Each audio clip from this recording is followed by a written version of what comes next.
नमस्कार, न्यूज अंग बिहार के डेली बुलेटिन में आपका स्वागत है। मैं हूं आपके साथ उम्मीद सोएबा। आइए करते हैं खबरों की शुरुआत। सबसे पहले नजर डालते हैं आज की हेडलाइंस पर। कर्नाटक चुनाव में कांग्रेस ने मारी बाजी, पार्टी के नेता और कार्यकर्ताओं ने मनाया जश्न।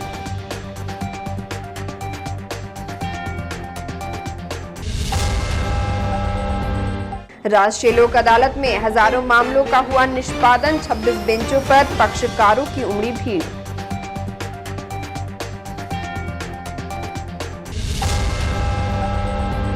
टीएमयू की जमीन पर अवैध कब्जा करने वालों पर दर्ज होगा एफआईआर। कुलपति ने इवनिंग कॉलेज कैंपस का किया निरीक्षण।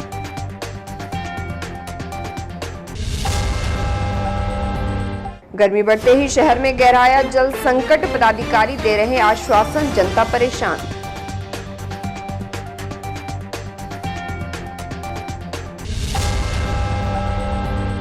और दुमका मुख्य मार्ग पर दो ट्रकों के बीच हुई आमने सामने की टक्कर।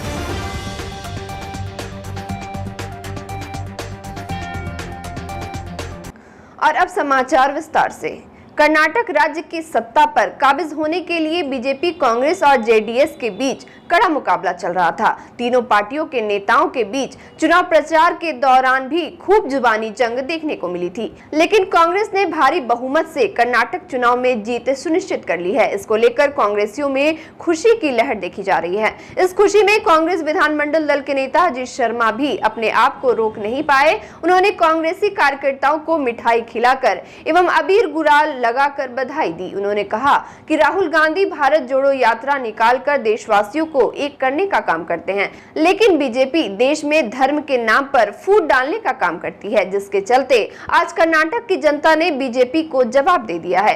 कर्नाटक में कांग्रेस भारी मतों से जीतकर विजय पताका लहरा रही है। भागलपुर विधायक अजीत शर्मा ने बीजेपी पर तीखा प्रहार करते हुए कहा कि बजरंगबली पूरे देश की जनता के हैं, सिर्फ बीजेपी के नहीं।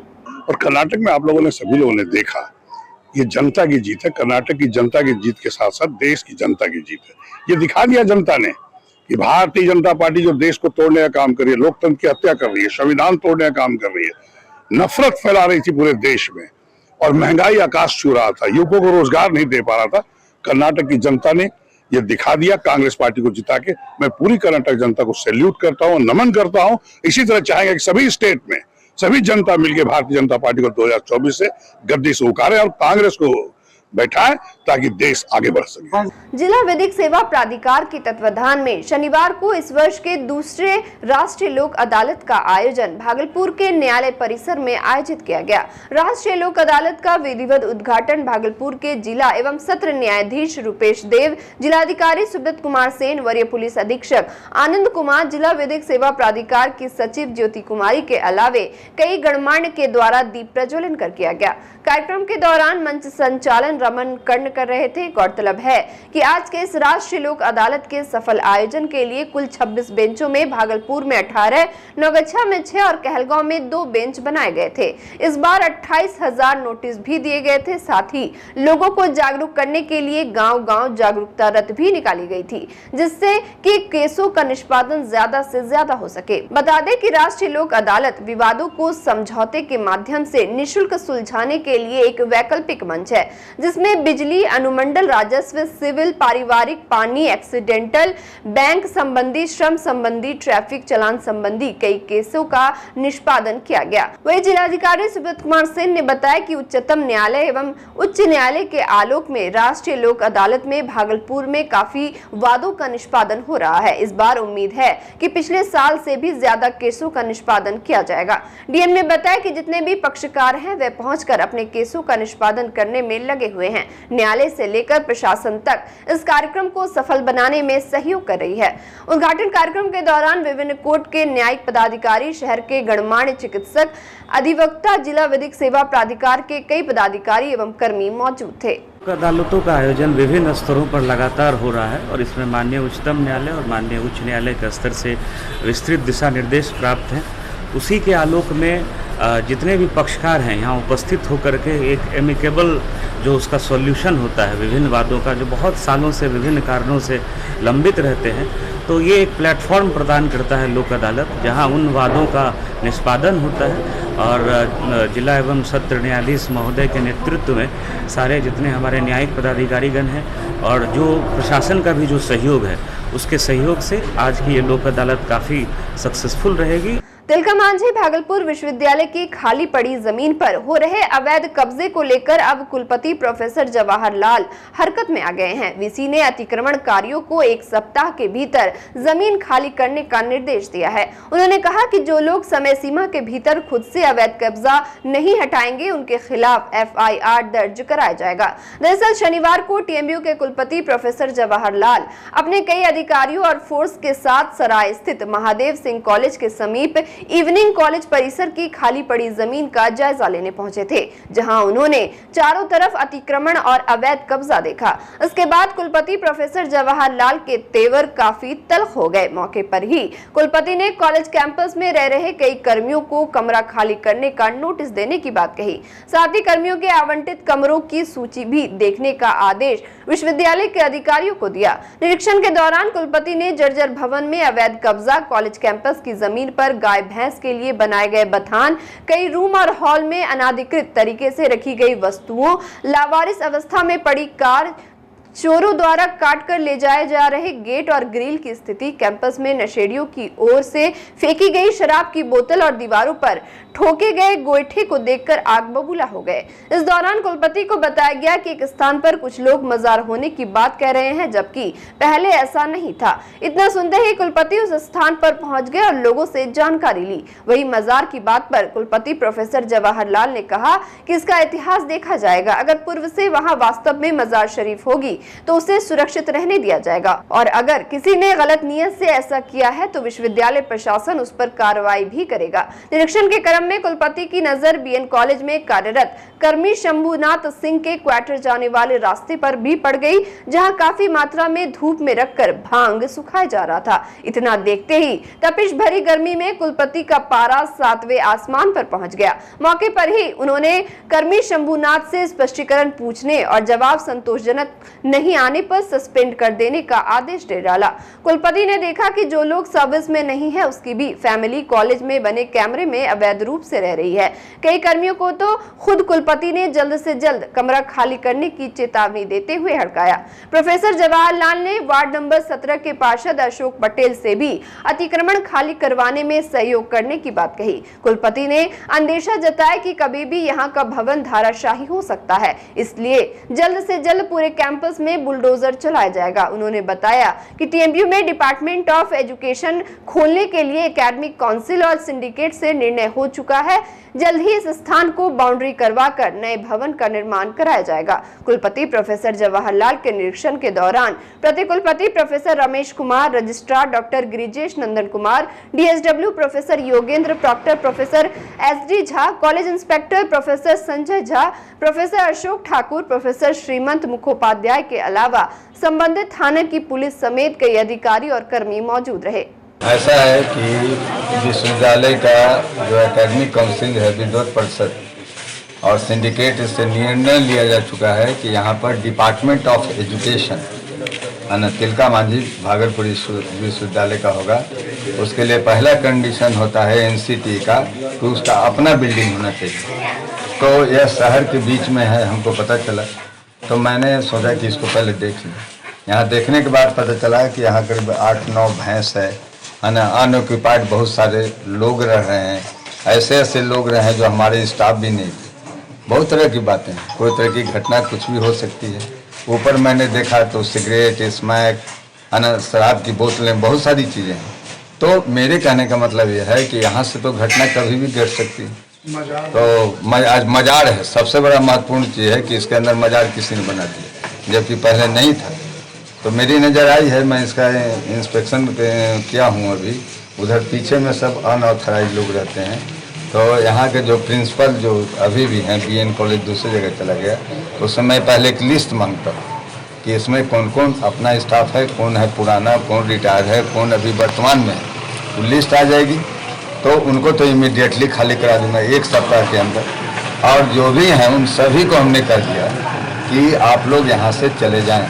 इसलिए चले जाएं कि बिल्डिंग बहुत पुरानी है, कोई भी घटना हो जाएगी, इतनी पुरानी है हालांकि जो इसमें आदमी जो रह रहा है, जो रिटायर आदमी या जो भी, वो कभी भी उसका कोई भी दुर्घटना हो सकती है। तो ऐसे आदमी का जब कुछ होगा तो दायित्व तो किस पर आएगा, प्रिंसिपल आएगा या VC पर आएगा।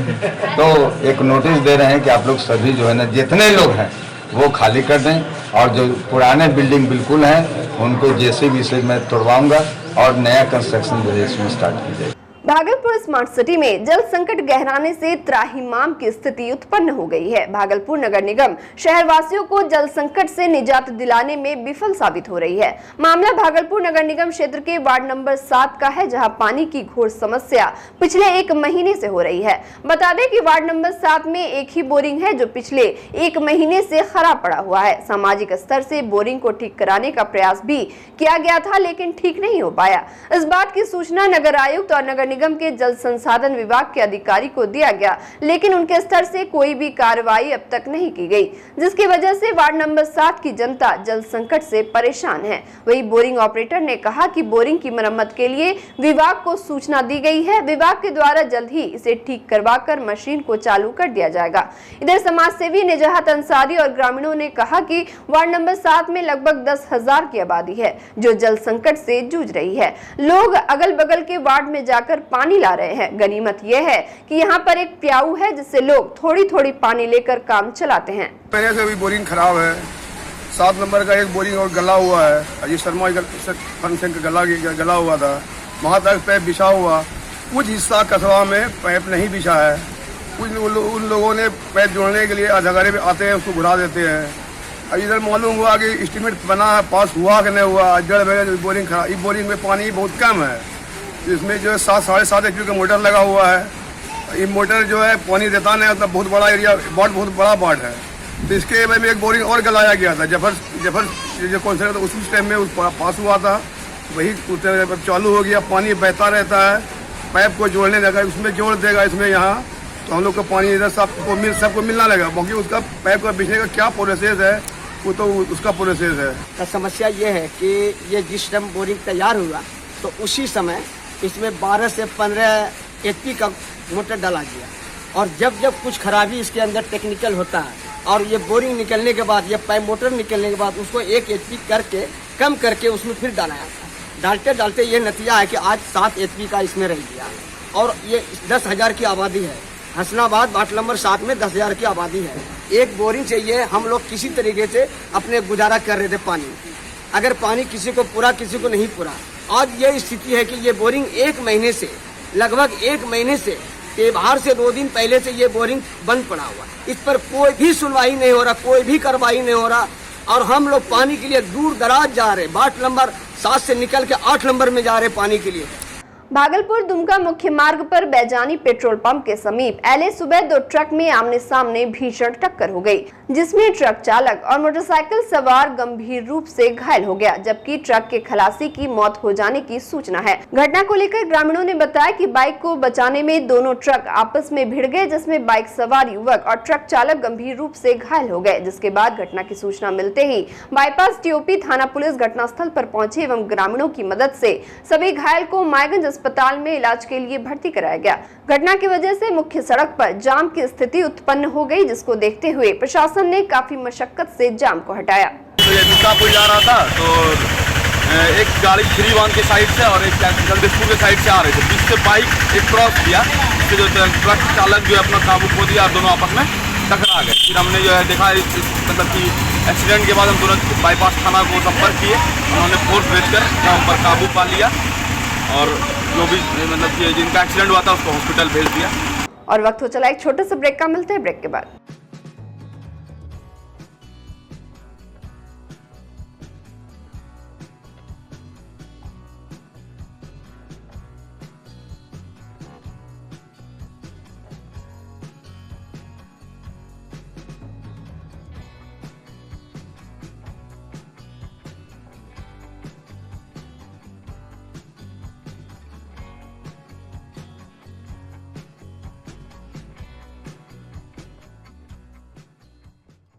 ब्रेक के बाद फिर से आपका स्वागत है। बढ़ते अगली खबर की ओर।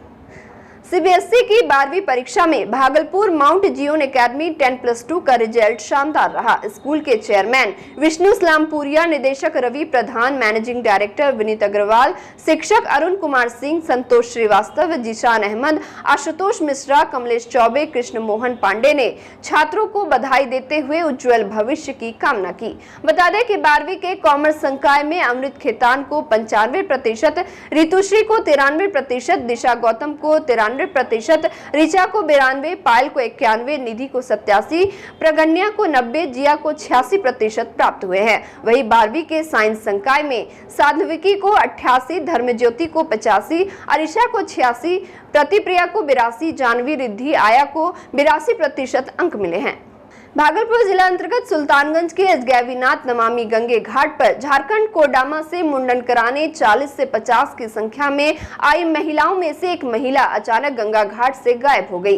परिजनों के द्वारा काफी खोजबीन के बाद जब महिला का कोई पता नहीं चला तो इसकी सूचना सुल्तानगंज थाना को दी गई। स्थानीय थाना प्रभारी प्रियरंजन के द्वारा एसडीआरएफ की टीम को महिला की खोजबीन के लिए लगाया गया। आनंद फानन में एसडीआरएफ की टीम गंगा घाट में महिला की रेस्क्यू ऑपरेशन में लग गई। वही घटना को लेकर परिवार वालों ने बताया कि कोडामा जिले के चंदाडी गांव निवासी पिंटू राणा अपने परिवार एवं सगे संबंधियों के साथ मुंडन करवाने सुल्तानगंज उत्तर वाहिनी गंगा घाट आए हुए थे। मुंडन संस्करण के बाद गंगा स्नान कर सभी देवघर के लिए जाने वाले थे। इसी दौरान पिंटू राणा की 30 वर्षीय पत्नी ललिता देवी गायब हो गई।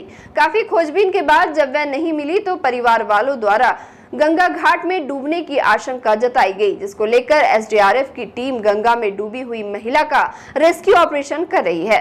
समाचार संकलन तक महिला का कोई पता नहीं चल पाया है। हमें सूचना मिला है 9:30 बजे सुबह, जैसे डूबने का जैसे सूचना मिला वैसे हम लोग बोट लेकर के आकर घाट पर सर्च अभियान शुरू कर दिए हैं। ये महिला 35-40 साल के 30-35 साल के मानिए ना, 30 साल ये लोग बताए, 30 साल के महिला है और वो नहाने के क्रम में नीचे डूब गई है। किस घाट में? सुल्तानगंज के जहाज घाट पे, नमामि गंगे घाट, तो वहाँ डूबी है और सर्च अभियान एसडीआरएफ के मोटर बोट के द्वारा जारी है और हम लोग अपना कथित प्रयास कर रहे हैं कि हमें डेड बॉडी मिल जाए आज, और प्रयास हमारा जारी रहेगा जब तक डेड बॉडी नहीं मिलता है। परिजन आ गया, परिजन इनको लोग आए हुए हैं, लोग इनका घर वाले रांची कोडरमा के रहने वाले हैं लोग। नाथनगर थाना पुलिस ने 2 अलग अलग मामलों में 5 नामजद आरोपी को गिरफ्तार कर न्यायिक हिरासत में भेज दिया है।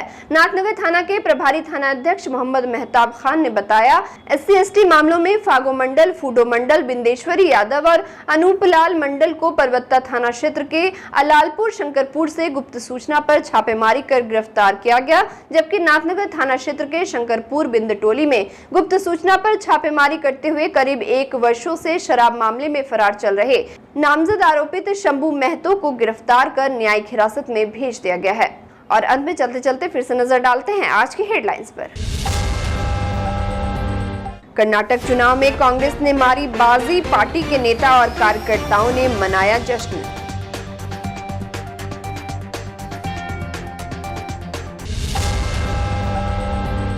राष्ट्रीय लोक अदालत में हजारों मामलों का हुआ निष्पादन, 26 बेंचों पर पक्षकारों की उमड़ी भीड़।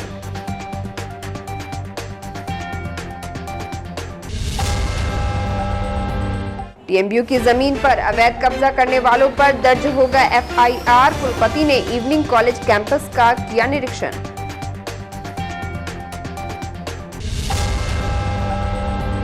गर्मी बढ़ते ही शहर में गहराया जल संकट, पदाधिकारी दे रहे आश्वासन, जनता परेशान।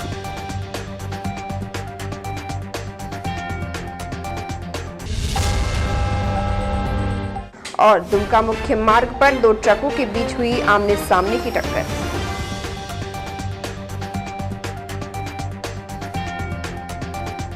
आज के इस बुलेटिन में बस इतना ही। नमस्कार।